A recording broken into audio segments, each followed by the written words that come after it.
Hey everyone, it's Daphne from Scrap and Create. Welcome back. We're still working on Forest and we are on to page 8. So if you are working alongside me, you've already done this page once before. It's the same as page 1, okay? So as you know, we've got a little black, and this one I've actually made an insert for. We've got an envelope. This envelope is based on the Martha Stewart scoreboard that has an envelope scoring triangle, and this is based on a 7.5 by 7.5 square piece of paper, and then the score instructions are part of the Martha Stewart scoreboard. So the finished envelope is 5 3/8 by 4 1/8. So 5 3/8 by 4 1/8. You can use a pre-made envelope. You don't have to make your own. I didn't have any handy, so I decided to make my own. I also did my own because I wanted it to be the same color as my base cardstock. You can get black envelopes. I just didn't have any handy. So this page is based on a double flap that's going to lay directly on this mat, and then this envelope is going to lay directly on the mat, and it's going to close over top of these two flaps to hold everything in place. So that's the general design. So the first thing I want to do is go ahead and get this mat in. We're not going to put any magnets or anything under it, so we can go ahead and glue this down, and this is the base. This is from the 8 by 8 collection pack. I can tell because it's the smaller scale. I wound up using 3 8 by 8 packs and 1 12 by 12. And I needed the 12 by 12 to cover the album. The album is 8.5 inches wide. So if you use just 8 by 8s, which you can, you're going to need to add something to the cover because the 8 by 8 is just not wide enough to cover the 8.5 inch wide book. So it's easy to add a strip or do something like that, but I kind of wanted the bigger scale on the cover. And the other reason, I just love this pattern. It's really hard for me to put down, but I picked this because I think it goes with the fox. The other reason I chose it is because the cut-aparts of the 12 by 12 collection pack, I think, are a better scale for this album, for the size of this album. So it's got those almost 4 by 6 cut-aparts, and I wanted those in this book. And the cut-aparts for the 8 by 8 are quite a bit smaller in scale. So if you don't plan to use the cut-aparts in your design, it really won't matter much then.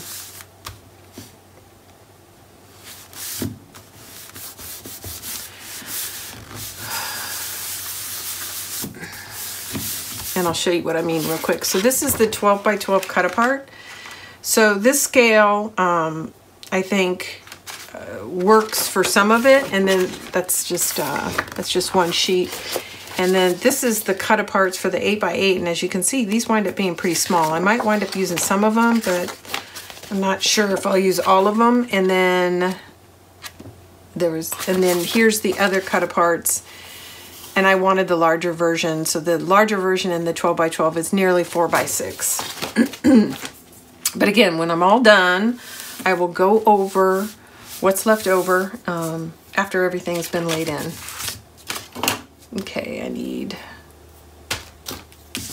my 5/8 tape.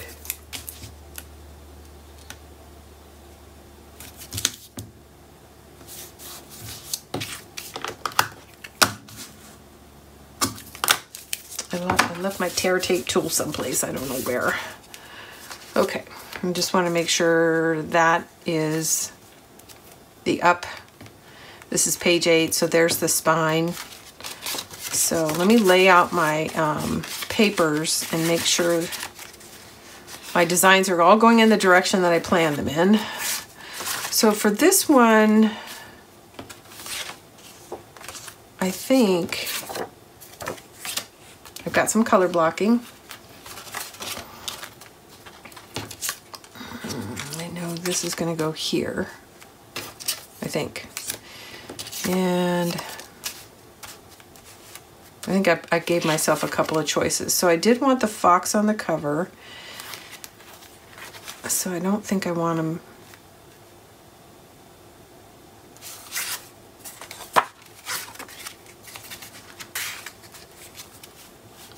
That doesn't really work, does it? Yeah, okay, so if I lay this in, it's a duplicate, and I did the same thing on the other page where I had the fish on the front end and the inside. If I lay it in like so, it's sort of a continuation of the fox. You open it up, you get to see the fox again.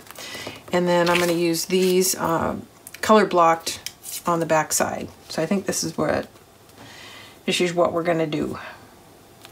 So let's start.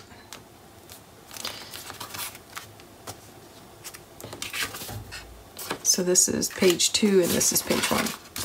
And that is my seam. So let's go ahead and start by laying this in, and then we've got, remember, our envelope is going to go in and keep everything closed. So I'm just going to do a visual, and then I'm going to put a reference line in.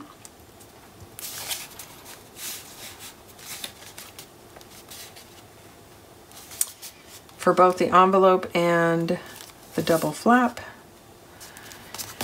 And I'm really missing my ruler. I just don't know where it's at.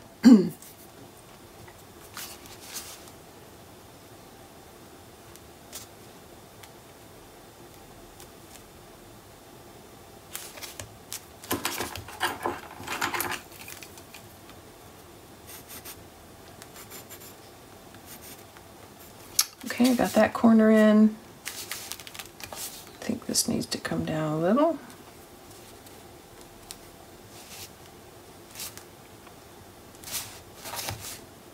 That looks about right. I'm going to take a break. I'm going to trace this in real quick.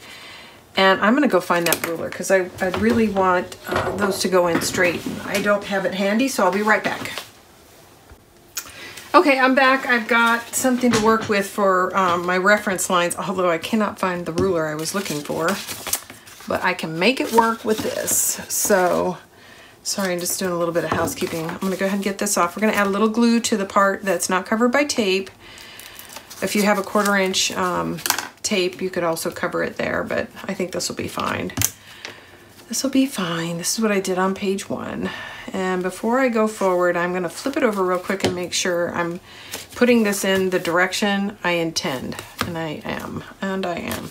Okay, so I marked those 2 pencil marks down here as reference lines. So I'm going to go ahead and use this straight edge to help me keep it straight as it's going into the book.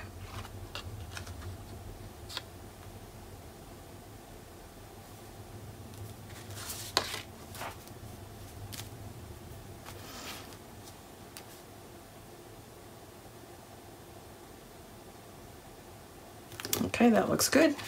So I'm just going to butt this right up against the straight edge and lay it down. There we go. Okay, so that is in. Lovely, lovely. And then I'm going to do the same thing on this one that I did on page 1, where I'm going to trim down this tip just a little bit. But we'll set that aside for now and come back to that. The next thing I want to do is I'm going to go ahead and get this laid in. But you know what, I think before I do that, this is on page 2. Let's work from the back forward.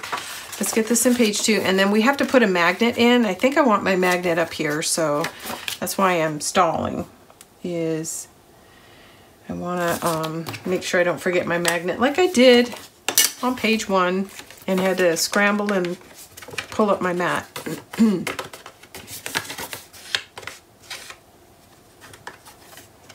So let me think, how's that going to work?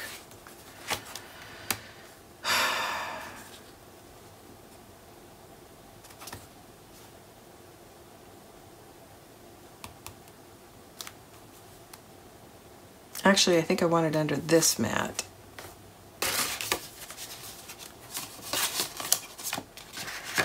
So this is going to go like so, and then I'm going to have a magnet here. So let's test it. I'm going to see if I can put a magnet under this paper. And then I know I'm going to have another layer here. and another layer behind here. So I'm just testing to make sure there's still going to be enough attraction to hold everything closed. This will go under here, like so. And then the way I had originally planned it is it would go like that, but then there's going to be another piece of paper on top of here. So it's still holding, but I got to tell you, it's not super strong. So I'm actually going to go ahead and use a larger magnet. And that's going to be my plan.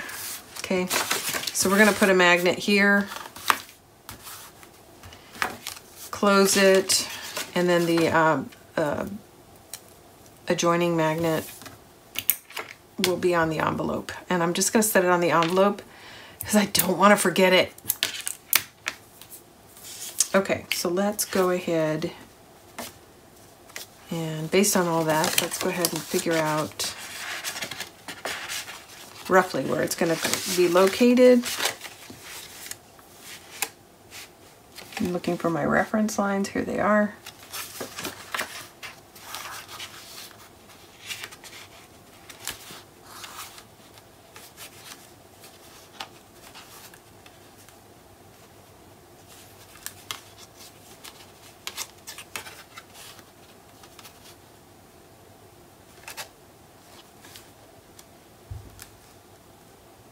Yep, I changed my mind. I'm going to put it on the top flap. There's really no reason to go two down. Okay, and if I do that, then I don't really need the big magnets. I can go back to my small magnet. All right, I'm going to temporarily tape that in because I'm not going to, it's not going to be,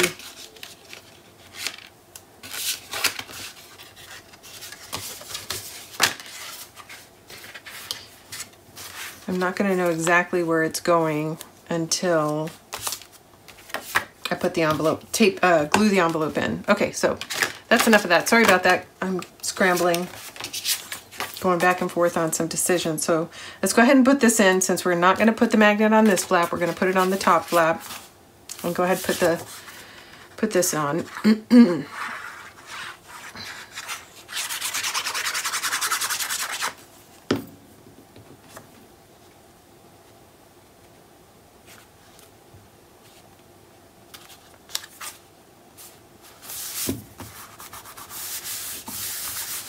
Okay, there we go. That's lovely.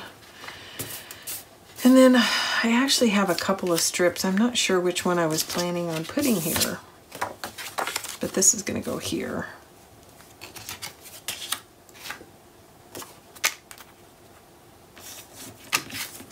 And these are my color block pieces, so we'll go through those in just a minute. Okay, I like that. So let's set this aside for a second. I'm going to lay in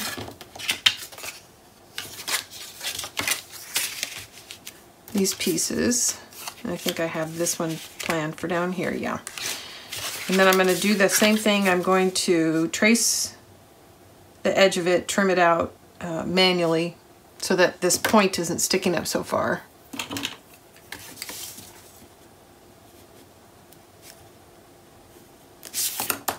Okay.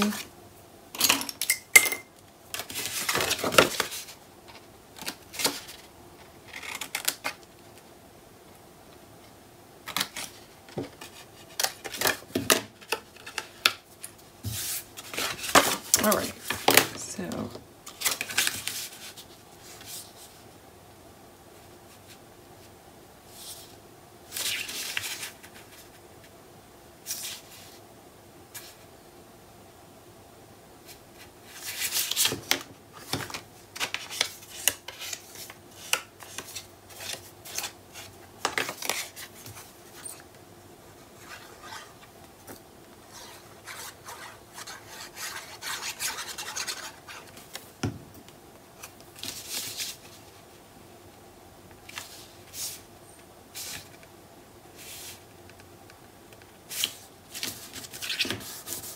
okay, and now we're gonna glue the envelope closed.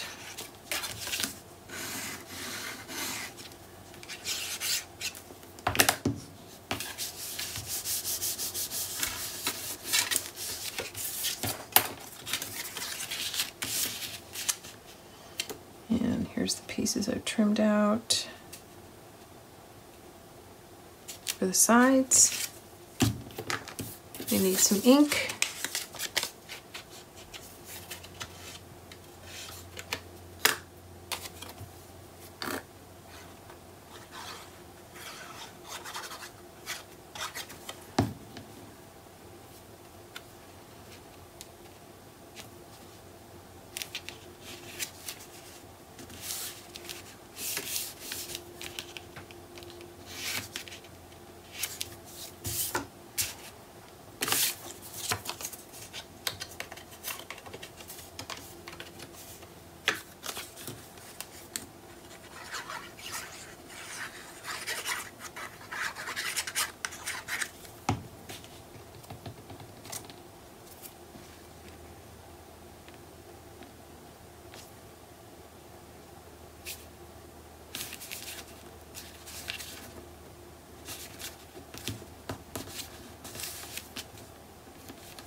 Okay, so the last piece is going to go up here, and I'm not going to place it because we know we need to put a magnet in. So the next thing we want to do, set those aside, is go ahead and get the envelope glued down.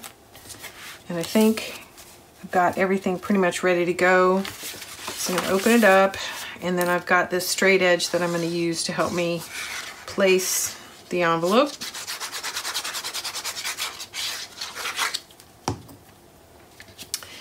And I drew two reference lines up here. And then I'm going to use the straight edge to help me straighten it out.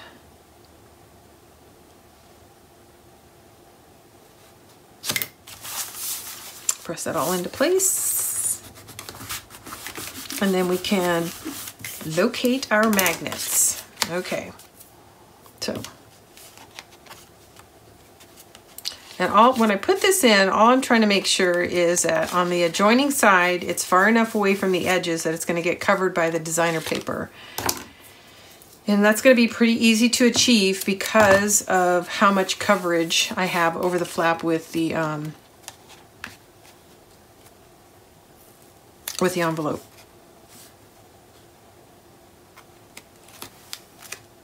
All right, now the other magnet needs to go. Be laid down here.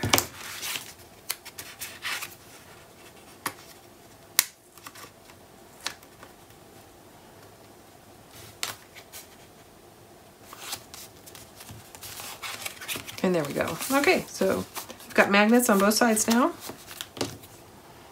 And I feel like I'm getting my groove back finally. I don't know. Lately, I just feel like I don't know, something's wrong with me. I feel like I'm building albums for the first time, making dumb decisions. Forgetting basics.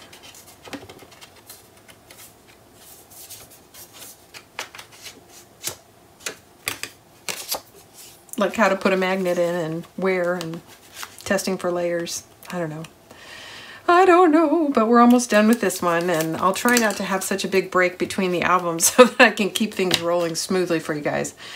I feel like this has been a really bad presentation, and I apologize. I'll try to get better.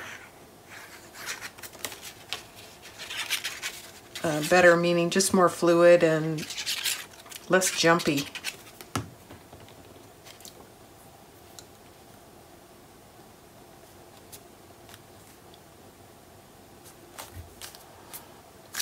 Oh, right.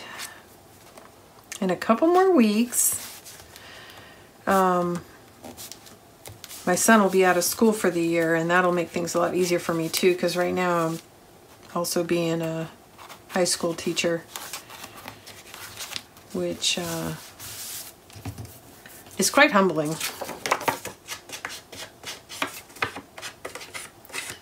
It's actually better now. In the beginning, I was really overwhelmed. Like most of us, we've been out of school for a long time. It's taken me quite a while to sort of dust off some of those skills, especially math. And they do here in California what they call Common Core, which is very different than how I learned math. And it does not seem intuitive to me at all. But we've got one more year of it and he's out of high school. But it's starting to come back to me.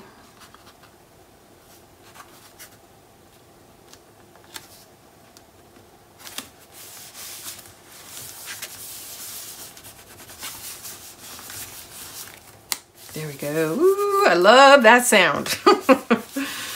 That snap. So I wasn't paying attention because this piece wasn't laid down first. And if it was, I probably would have moved my envelope over just a little bit to uncover the top of his head. But I'm still pretty happy with it. But those are just all the things you want to consider when you're laying in your papers.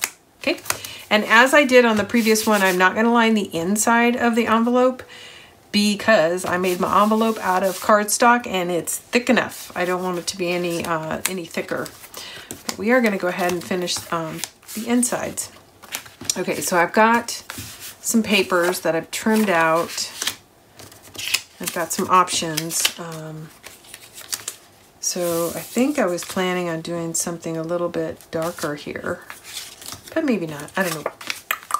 But I definitely have to do color blocking because my papers weren't big enough. So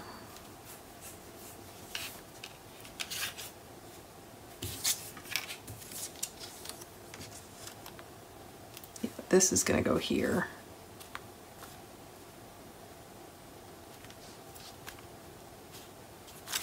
But sorry about that. I need to trim a tiny bit off.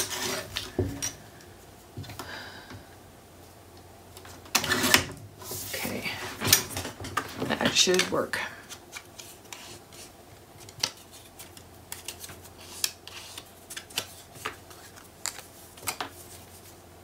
Oh, you know what? I just realized we did all of this and I didn't tell you anything about the flaps. The flap, this double flap, and I'll run the banner earlier, is 11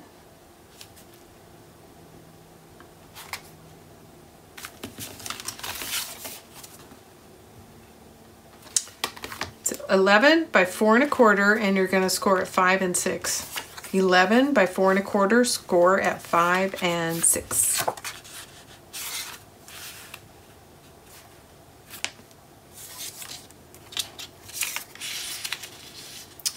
I'm not sure. I'm just testing. I'm not sure what I'm doing here. Okay, I like that. So this is what we're going to do, I think. Is that going to be big enough? I think it's just barely going to fit. When I say big enough, I'm wanting to know if that's wide enough. And I think it is. Okay, I like it. Let's make sure it's the right height. It is. Let's get some ink on it.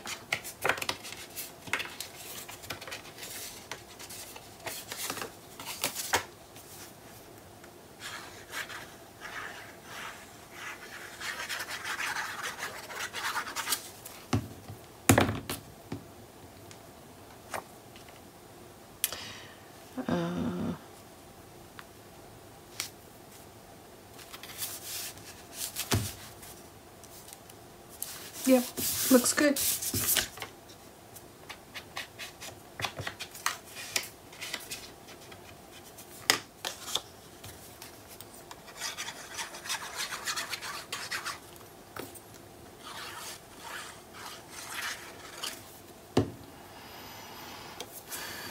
Eight by 8, 8 by 8.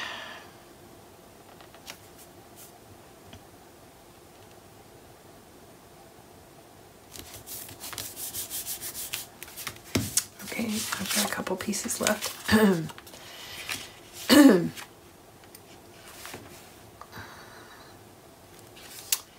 me see.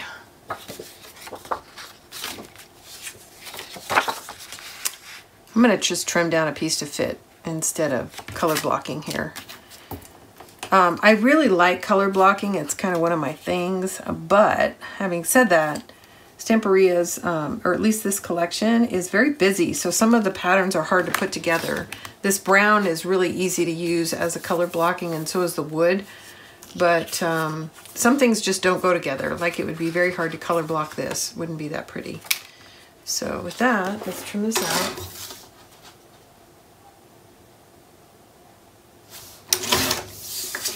And this is from the 8x8 collection pack, what I'm using here.